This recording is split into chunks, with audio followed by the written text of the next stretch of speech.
that King James was in the Bible.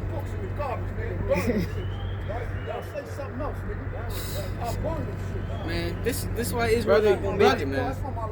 Brothers, why Israel not? That's how brothers get. That's how brothers get Hebrews 4 and 12. Come. You see, now when scriptures come out, now you want to fight and do all this, this and that.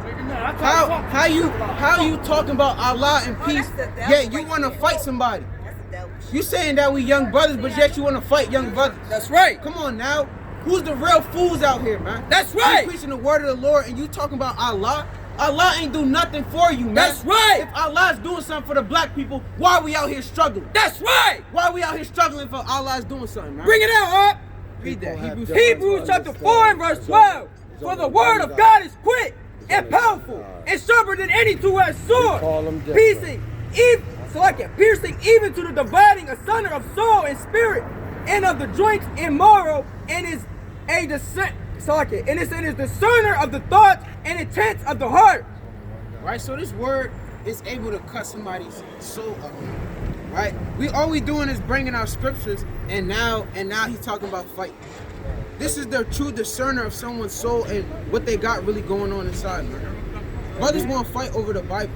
Get Exodus 32 and 9. Keep building. How you want to fight over the scriptures, man? Hold on, elder. We bringing out pieces. You're right. Exodus chapter 32 and verse 9.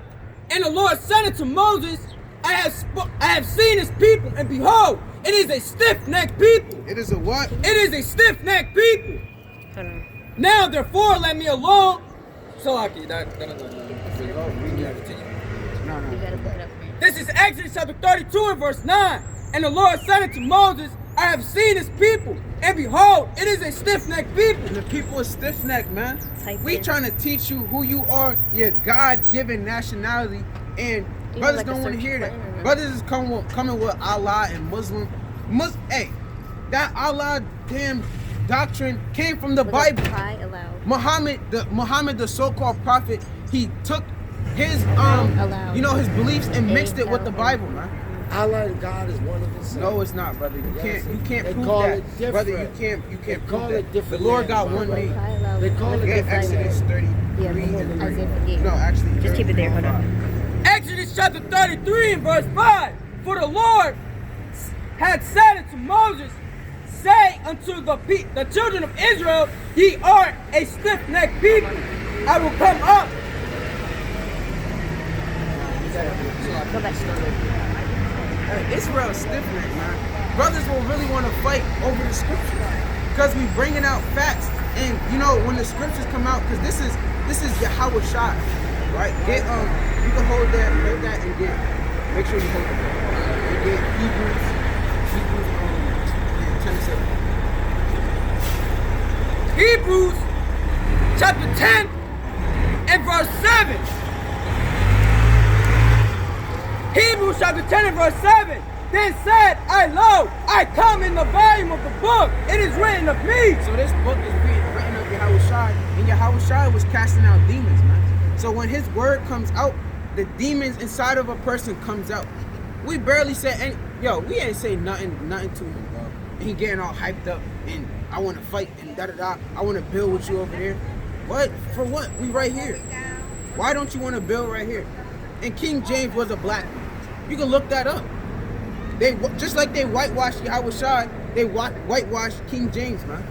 King James was a so-called black man, right? And so-called black people wrote the Bible. That's right. According to 2nd Esdras chapter 14, man. You can read all about that.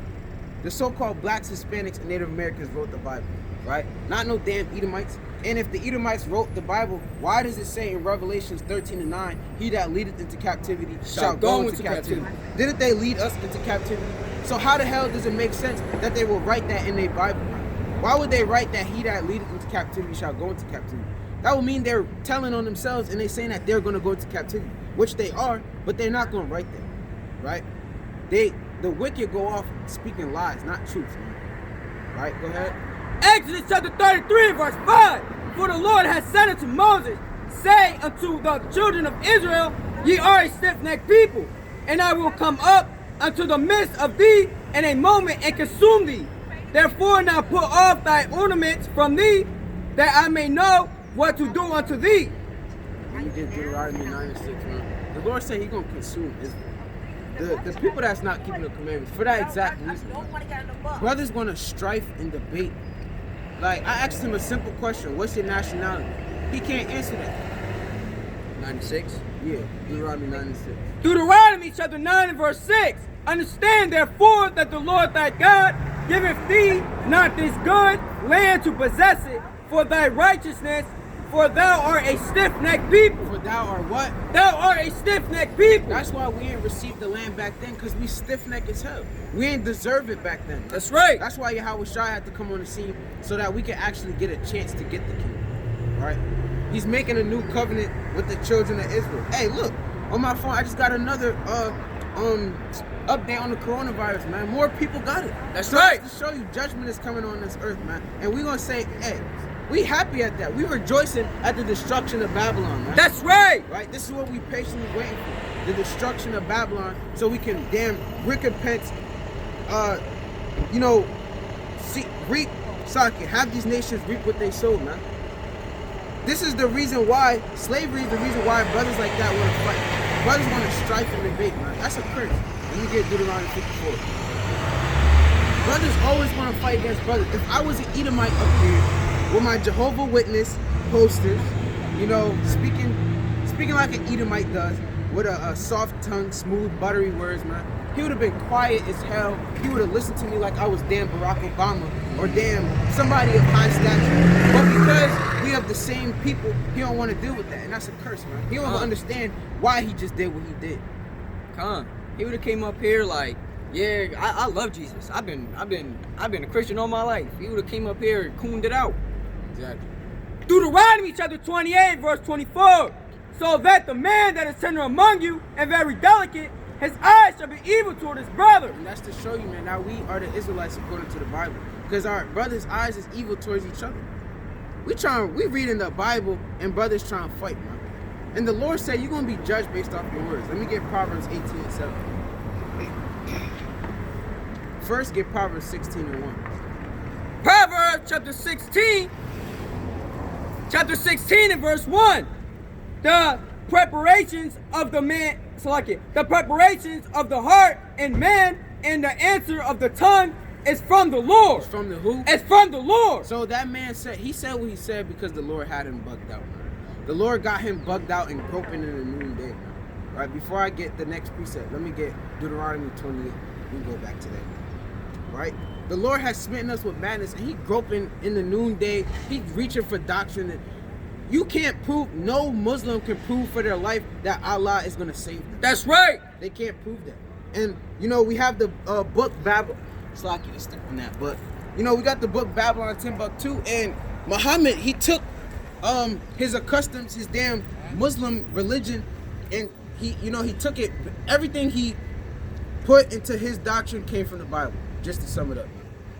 Every nation, every religion takes bits and pieces from the Bible because the Bible is the true word, and this is true order, man. This is order, and this is an equal and just balance right here. That's right. So brothers and, not brothers, but other nations want to take this and that and, put it within themselves. But honestly, they can't keep the whole, that's why they take bits and pieces, because they wicked as hell and they can't deal with the whole Bible. It's not in their spirit. You can go back to 29. Stay there. 28 and 28. And then read the next verse. This is Deuteronomy chapter 28, verse 28. The Lord shall smite thee with madness, right, and blindness, and astonishment of heart. And thou shalt grope at noonday as the blind gropeth in darkness. Right. And thou shalt not prosper in thy ways. Right. And thou shalt be only oppressed and spoiled evermore. And no man shall save thee. Right, and no man's gonna save us, Lakia, because we're not keeping the commandments, bro. And he said we're gonna be groping in the noonday. We groping to this religion, to that religion. The Lord said the other gods are nothing, man. Let me get Psalms. You get Psalms 96. That's a damn shame that you coming out here and teaching your people that they're God's chosen people, and they trying to fight and strife. That's a shame, man. Psalms chapter 96 and verse 5. For all the gods of the nations are idols. They're what? For all the gods of the nations are idols. So Allah is an idol. Allah is somebody, Allah is just a fat head sticker you put in your room, you put it on the door, and you look up to it every day. And I want to be just like that, right? I want to be like LeBron James. He's just an idol. That's all. Slaki, not he, but that's how all these other guys are. They're idols, man. They making statues from. Let me get Exodus 20. I believe it's in there, right? You're not supposed to have other gods, man. Idols. You shouldn't be serving rocks and Allah. When you serve Allah, you gotta walk around a cobblestone for a certain amount of times and go down on your knees and pray to a damn stone. You a simple Jake. You a simple nigga. Huh? Exodus 23.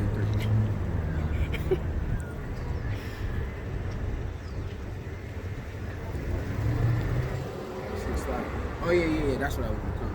Exodus chapter 20, verse 3. Thou shalt not have no other gods before me. What? Thou shalt not have no other gods before me. Follow Allah. Thou shalt not have any other gods before me. So brothers wanna, hey, you're not supposed to have other gods, man. Right? Let me get First Timothy, 2 Timothy, so I can 4 and 3. 2 Timothy 4 and 3? Yeah. This is 2 Timothy chapter 4 and verse 3. For the time will come when they will not endure sound doctrine, but after their own lust shall they heap to themselves teachers having itching ears. Right, and he was heaping to himself. He thought he was a teacher. We trying to show him something, and he coming up as if he about to teach us something. Talking about something, you don't want to ask me that. I can't. What do you mean? It's a simple question. What's your nationality? Why can't I? What are you talking about? Like, brother, he just wanted. When I asked him that, he just he just wanted to spew out his false doctrine, and he wanted us to convert to what he was doing, right? That's what he thought. We were just two young brothers out here lost because we got the damn Bible out here and posters, and that we was just youngins that don't know what we talk about. We know what we talk about because the Lord put in our spirits to come out here, man, and to rebuke demons like you. That's right. You can keep going. Come on. Oh, who's that? Verse 4. This is 2 Timothy chapter 4 and verse 4. And they shall turn away their ears from the truth, and shall be turned into fables. They shall what?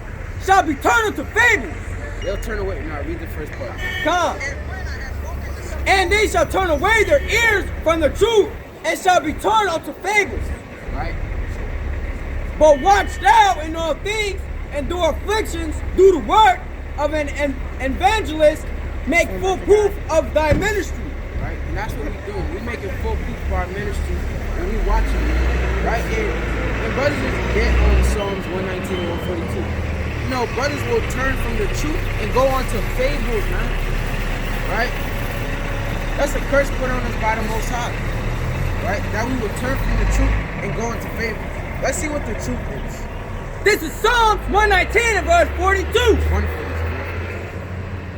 This is Psalms 119 and verse 142. Thy righteousness is an everlasting righteousness, and thy law is the truth. Thy what? Thy law is the truth. Muslim is the truth. Thy law is the truth. Allah is the truth. Thy law is the truth. Other gods is the truth. Thy law is the truth. So the laws of the Lord is the truth, man. There's not gonna be anything else that's gonna, lead you in the right way.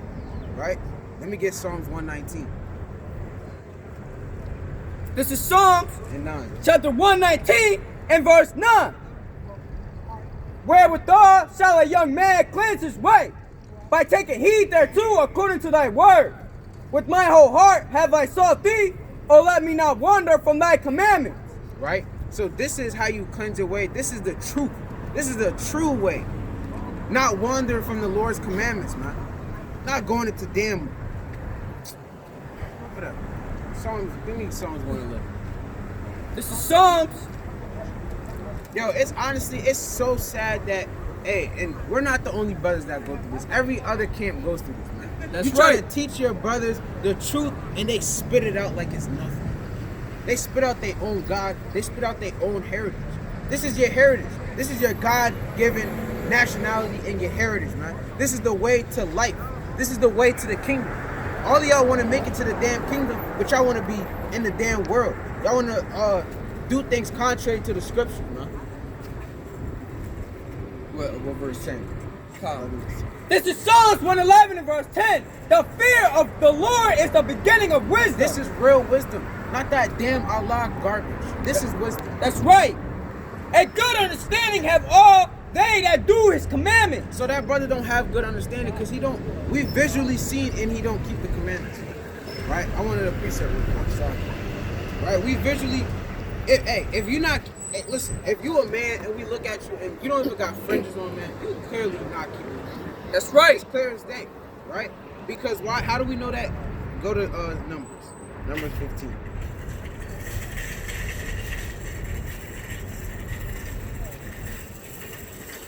This is the book of Numbers, chapter 15 and verse 38.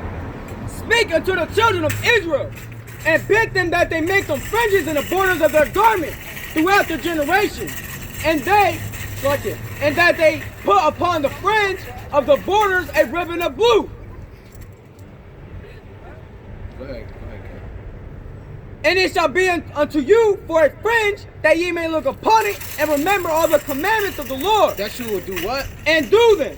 No, read that again. And it shall be unto you for a fringe, that ye may look upon it and remember all the commandments of the Lord. So if you're not wearing fringes, you're not remembering to keep the commandments. That's right. Because it's a commandment to wear the fringes so that you can remember the commandments. So as a brother, you don't got fringes on, you're not keeping the commandments. So therefore, as Psalms 111 and 10 says, you don't have true wisdom because you wasn't keeping the commandments. You can read that again.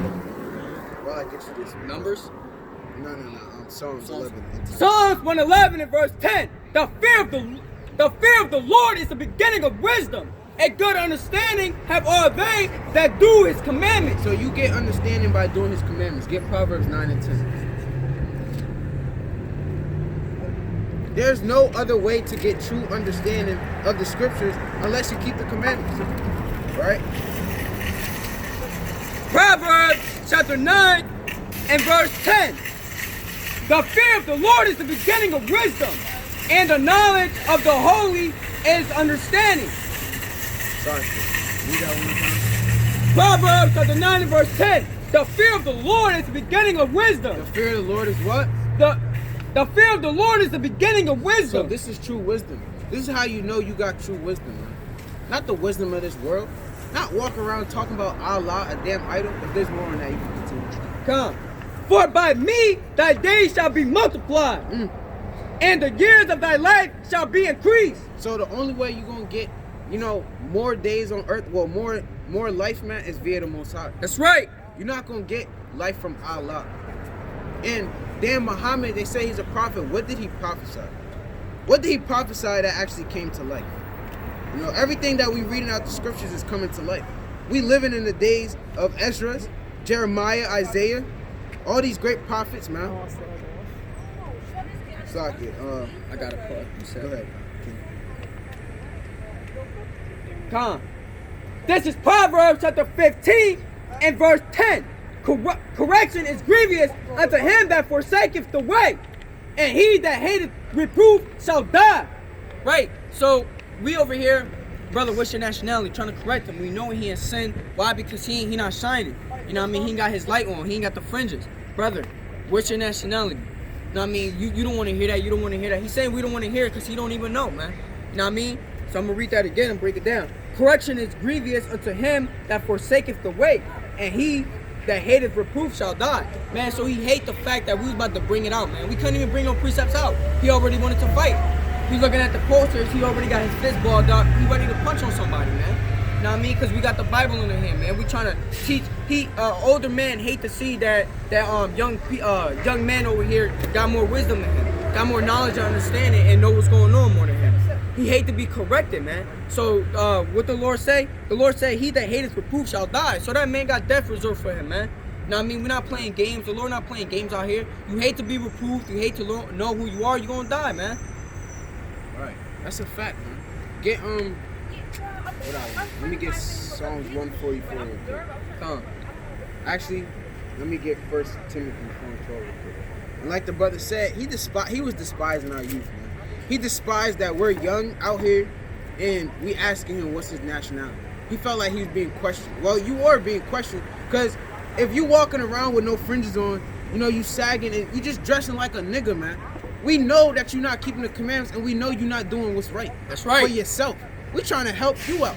We're trying to show you what's going on. 1 Timothy chapter 4 and verse 12. Let no man despise thy youth, but be thou an example of the believers in the word, and conversation, and charity, and spirit, and faith, and purity. Till I come, give attendance to reading. Now you can get someone 144. So I'm touching every point you're saying. So like how I just said, like I said, so the brother clearly was hating that we was young and questioning. He don't want to be questioned by young kids. He probably felt, oh, I got kids their age. That's what all Jake say, them elderly Jakes, man. Jake is prideful as hell. Jake is mad pride. Actually, forget that. Get Psalms 10 and 4. Right, you said, the brother said, you know, he's bald enough to fight a fist. One, we don't fight after the flesh, so we're not worried about that. Right. And, you know, we out here doing the works, and if it ever came to that, which we not, you know, that's not what we out here for. We just leave that stuff. We're not worried out here to fight, right? You know, but, hey, David was a fighter, man. He was a servant of the Lord. So it's not wrong to, you know, defend yourself, but you're not coming out here to fight. Right. You're not supposed to be trying to come out here and fight, brother. Right? Especially if you're a so-called brother with wisdom. He was acting like he had wisdom, yet he getting all mad. He getting hyped up. Right? What did the Lord say in the book of James, man? He said be slow to wrath and slow to speak. As soon as he came up here, he just blabbing his damn mouth, speaking a bunch of nothing, talking like he knew what was going on. This is Psalms chapter 10 and verse 4. The wicked, through the pride of his countenance, will not seek after God. Right? God is not in all his thoughts. Right, and the Lord is not always in his thoughts, man. He's too prideful. And we clearly see that the Lord is not in his thoughts because of his he don't got fringes on. We just read that the fringes is a reminder to keep the commandments. So if you don't got fringes on, you know, you're not reminding yourself daily of keeping the commandments, right? Let me get this piece of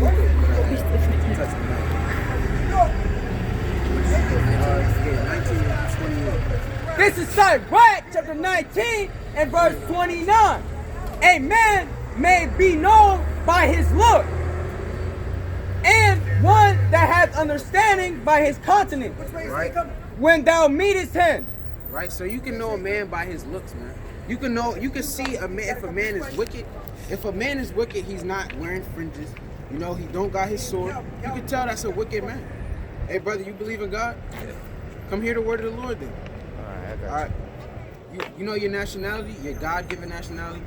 I'm black. You're black. Is that just a color?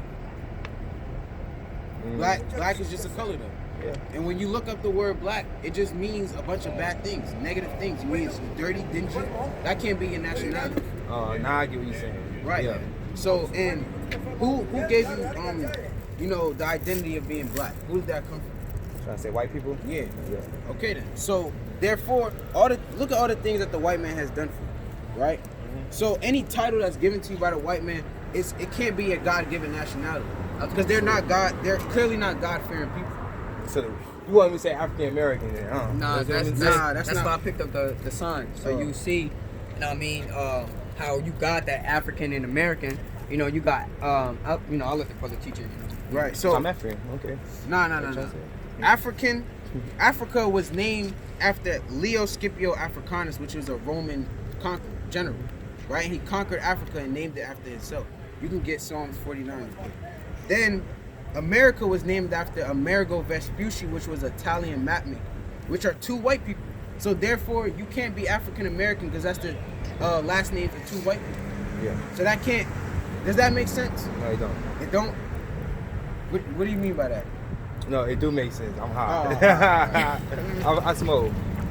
But keep going though. I like what you teaching me. We got you, brother. So what we trying to show you is that according to the Bible, you don't find African American, you don't find Chinese, white, Caucasian. Those are not terms in the Bible because those are terms given by the white man, right? So we're showing you that the so-called blacks, Hispanics, and Native Americans will be Israelites. So do you see yourself on this tribe, this boy right here? You can get Deuteronomy. Oh, no, actually, I want to 49. 49. See, I heard about this before. I seen this before. You see it? Yeah. So on this side, Haitian for Levi, that is true. right? Mm-hmm. So on this side, I'm from Judah. what would your so-called top. the top? So African Judah, so African American, right? So I wanted to get a precept out of the Bible showing you that the white man goes around naming people after themselves. Get Psalms 40 and 11. This is Psalms chapter 49 and verse 11. Their inward thought is that their houses shall continue forever, Right. and their dwelling places to all generations. They call their lands after their own name. So like we just showed you, they called their their land. Hey, and we don't smoke, so if you could just go that way, you can. But so hold on, you got that. So like we were saying was the white man goes and names lands after themselves. You hear me, brother? So they name lands after themselves, and you being African, read that again. Psalms chapter 49. Chapter 49 and verse 11. Their inward thought is that their houses shall continue forever. Right, so their inward thought is that their houses continue forever. And their dwelling places to all generations. Right.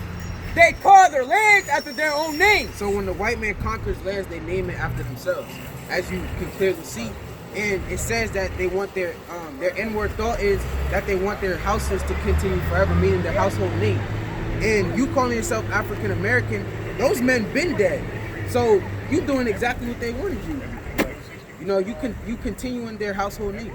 So now we're going to show you would be an Israelite according to the Bible.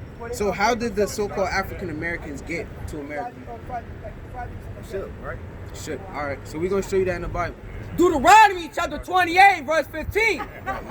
But it shall come to pass, if thou wilt not hearken. So this is Moses. You know Moses that split the Red Sea for the Israelites. So this is Moses speaking to the Israelites now. But it shall come to pass, if thou wilt not hearken unto the voice of the Lord thy God, Hearken just means listen. to observe, to do all his commandments Right. and his statutes which I command thee this day, that all these curses shall come upon thee and overtake thee. So he said if you don't listen to the Lord, curses will be put upon you. So we're going to get a main curse. There's other curses, but we're going to get one main one. Then if you stay up long enough, we'll go through other ones. And this is Deuteronomy chapter 28 verse 68. And the Lord shall bring thee into Egypt again. Right? So Moses just had led the people out of Egypt. And they never went to Egypt again via the transportation that he's about to say. So when he says Egypt, he's talking about captivity, which we're about to read to you. Exodus chapter 20 and verse 2. I am the Lord thy God, which hath brought thee out of the land of Egypt, out of the house of bondage. So Egypt is the house of bondage, and another name for bondage is captivity. So when he's saying in the next verse that we're about to read, I'm going to bring you to Egypt again, it means captivity again. Go ahead. And the Lord shall bring thee into Egypt again with ships. With what? With ships. You said we got to America on ships, so it's about to go more in depth. By the way whereof I spake unto thee, thou shalt see it no more again. So the place that Moses is speaking to them at, they're not going to see that place again. Which is, he's talking about Israel. Right, exactly. And there ye should be sold unto your enemies. Right, he said there, when you get off those slave ships, you're going to be sold into your enemies. Right? Who did that happen to? Exactly. So when you use, process of elimination, it's us that he's speaking to. Moses speaking to the Israelites, and this was a prophecy. This never happened until, when it took place in slavery, right? So you can continue. It's going to get more in depth. And there you should be sold unto your enemies. Which is the so-called white man, clearly, because, for example, Trayvon Martin we got over there, and all the other things that they do, they're clearly our enemies. Mm-hmm. They're not cool with us. For bond men and bond women. This means slave men, slave women. And no man shall buy you. Right. Hold on, we're going to wait for the brother to come back. If he do, most high will.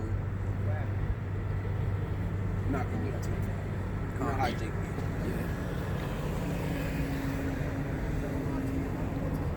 Oh man, so, you know what I mean? Listen.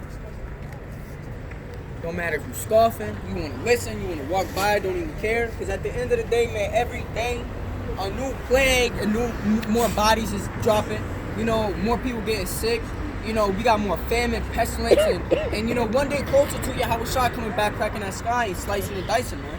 You know what I mean? Because once that trumpet blows, it's too late for you, man. You know what I mean? You're gonna be done up. You're gonna be done up in those days. Ain't nobody gonna care for you. Ain't nobody gonna cry for you. Nobody gonna have time to bury you, get you to a funeral. You know what I mean? Nobody's gonna have time to look for a casket to buy and bury you in, man. People gonna be stepping over your dead body in those days, man. Right? People gonna be looking at your body like, oh look, that man just died. Let's pat him down. See what he got on him, man. You know what I mean? People not gonna be caring for you in those days, man. So this is the time where we in this grace period to repent, man. Right? Why is it that more and more of our people waking up and we got people still deaf and blind and want to do whatever they want, man? To touch on that, you know, see, I told you, Jake. You're in the bus. Yeah. Oh, you went on it? Mm-hmm. Oh, you see, that's Satan taking away the word because he was hearkening. He was actually listening, but whatever the case, whatever. Let me get Matthew 25 and 1. So we're going to touch on what you was just talking about. You know how the brother was saying, you know, in that time, you're not going to have time to be trying to show you this and that. Right? It's going to be all out madness in those days. Right? Matthew chapter 25 and verse 1. Then shall the kingdom of heaven be likened unto 10 virgins, right, which took their lamps and went forth to meet the bridegroom. Right. And the virgins are the Israelites. And 5 of them were wise, and 5 were foolish. Right. And that were foolish took their lamps and took no oil with them. Right. But the wise took... Go back to 2, because I'm following along with you. And 5 of them were wise, and 5 were foolish. So some of the Israelites were foolish, and some of them were wise. Let's see the difference between them. And that were foolish took their lamps and took no oil with them. So when you got a lamp, right, and the lamp, you know, it needs oil to kindle up the fire. So if you got a lamp with no damn oil, your fire not gonna be lit, man. You're gonna walk around in the dark with a unlit damn lamp. Right? So the fools, they took their lamps with no oil. Okay? But the wise took oil in their vessels with the lamps. So that oil is symbolic for the knowledge, truth, and understanding and retaining the knowledge of the Most High. That's what that oil is. Continue. While the bridegroom tarried, and the bridegroom is Yahushua, they all slumbered and slept. And they all slumbered and slept. Right? But hold on, let's show you real quick that the bridegroom is Yahushua. I believe it's Jeremiah 3:20. You can hold that in Jeremiah 3:20. Jeremiah chapter 3 and verse 20. Yeah, come. Jeremiah chapter 3 and verse 20. Surely as a wife treacherously departed from her husband, right, so have ye dealt treacherously with me, O house of Israel, saith the Lord. So read that again, Mark. Come. Surely as a wife treacherously departed from her husband. Right. Oh, and Israel is the wife and the husband is Yahushua. So have ye dealt treacherously with me, O house of Israel, saith the Lord. And we dealt treacherously with him by playing the harlot. It might continue to say that. Come. A voice was heard upon high places, weeping and supplications of the children. Never mind. So the first part, it was like, you know, how Yahushua is the husband and we will be the wife. So the bridegroom that is talking about is Yahushua in this precept. Because throughout the scriptures, Israel is known as a woman or the wife, you know, because we are going to be joined with the Heavenly Father again once he comes back, right? Matthew 25 and verse 5. While the